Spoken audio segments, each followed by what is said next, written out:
Hello student, good afternoon. Today will be start chapter 12 Menka की चिट्ठी। इसकी हम क्या करेंगे? रीडिंग करेंगे। पाठ का उद्देश्य है समाज से बाल मजदूरी को खत्म करना, बच्चों के कोमल मन की अभिव्यक्ति बताना।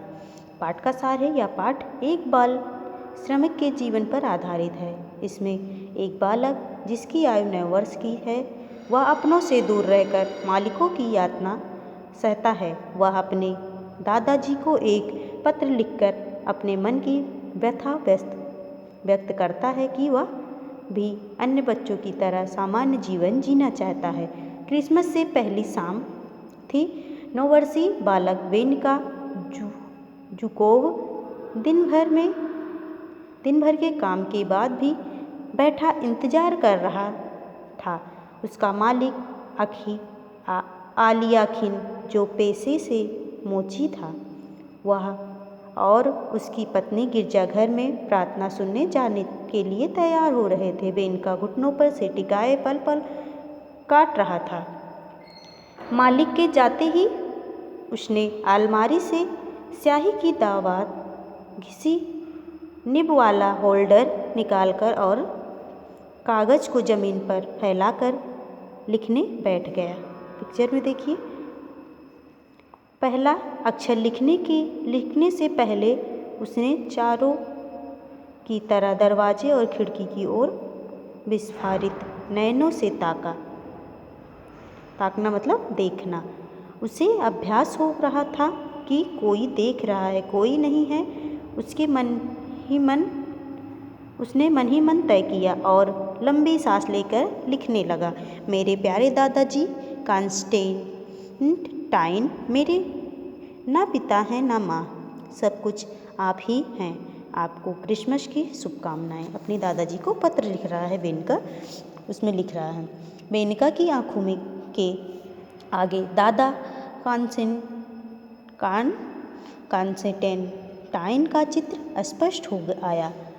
छोटा सा दुबला पतला 65 साल का वृद्ध, भेड़ की खाल का लंबा कोट पहनकर परिश्रम और चुस्ती से कोठी की चौकीदारी करता कॉन्स्टेंटाइन अत्यंत मुस्तैदी से कार्य में निमग्न, कर्मनिष्ठ, बात बात पर हंसता, लाठी ठोकता चौकन्ना कॉन्स्टेंटाइन। वेनिका को लगा हो ना हो कोसों दूर बैठे उसके दादा इस समय चर्च के बाहर अपने बूढ़े साथियों से हंसी मजाक कर रहे होंगे। उसने खिड़की से बाहर देखा। रात अंधेरी थी, फिर भी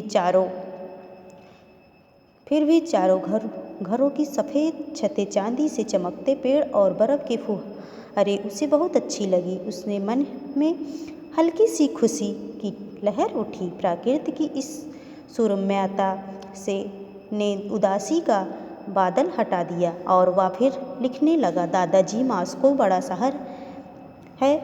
यहाँ सब प्रतिष्ठित लोग के घर हैं, फिर भी सब सज्जन और सौम्य नहीं।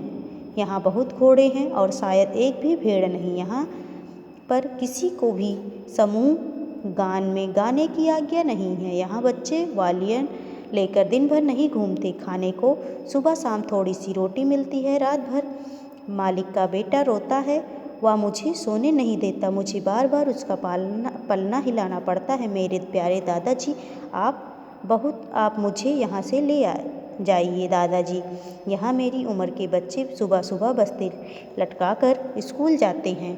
उसकी माँ उन्हें दूर तक जाते हुए देखती हैं। उनके बस्तों में रंगीन किताबें होती हैं। मेरी मालकिन भी अपने लाडले के लिए चित्रों वाली कई किताबें लाई हैं। आप जब मुझे ले जाएंगे तो मैं भी स्कूल जाऊंगा। काश मेरी भी माँ होती जो मुझे स्कूल जाते हुए देखती तो मेरी भी काया पलट हो जाती। वेनिका की आंखों से टप टप आंसू गिरने लगे। उसने अपनी आंखें पोंछी, नाक साफ की और फिर लिखने लगा। दादाजी, मेरे पास जूते नहीं हैं। बिना जूतों के मैं बर्फ़ पर नहीं चल सकता। मैं गांव आ जाना चाहता हूँ। पर रास्ता नहीं पता। आप मुझे ले जाइए, मैं आपकी सब बात मानूंगा, आपके लिए शोरबा बना दूंगा। मैं ईश्वर से प्रार्थना करूंगा कि मुझे गांव में ही काम मिल जाए ताकि मैं आपकी देखभाल कर सकूं। मेरे प्यारे दादाजी, गांव में सब मालिक लोग क्रिसमस का पेड़ लाएंगे तो एक सुनहरा अखरोट ले लेना और मेरे हरे बक्से में रख देना। मालिक की बेटी ओल्गा मेरे लिए अखरोट अवश्य देंगी। मेनका ने लंबी सांस ली। उसे याद आया वह अपने दादाजी के साथ क्रिसमस पेड़ लाने जंगल जाता था। चारों तरफ बर्फ़ होती थी। जब कभी वह बर्फ़ में लुढ़क जाता तो दादाजी ठहाका लगाकर हंसते और फिर लपक कर गोद में उठा लेते थे। दादाजी क्रिसमस पेड़ काटते काटते मेनका को खूब हंसाते। सा कोई खरगोश वहाँ से गुजरता तो वे चिल्लाते, मेनका पकड़ो इस छोटी दुम वाले शैतान को।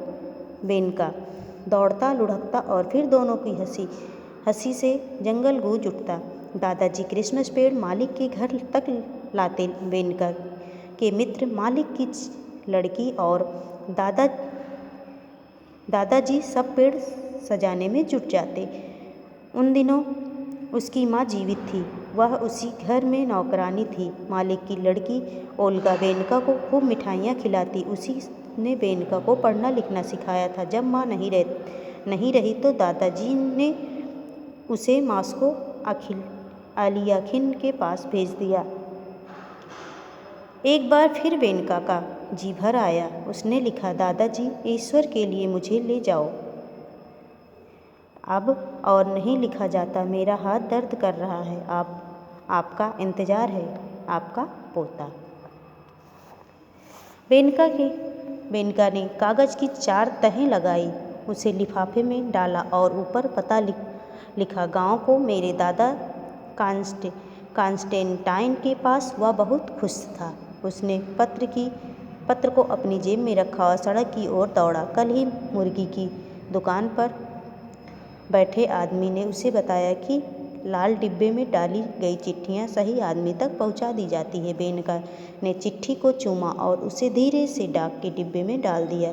घर आकर वही गहरी नींद सो गया। उसे सपना आया, चिमनी के पास खड़े उसके दादाजी अपनी उम्र के बूढ़ों को उसकी चिट्ठी पढ़कर सुना रहे हैं। ओके स्टूडेंट, ये रीडिंग कर लीजिएगा आप चैप्टर 12 की। Thank you, have a good day.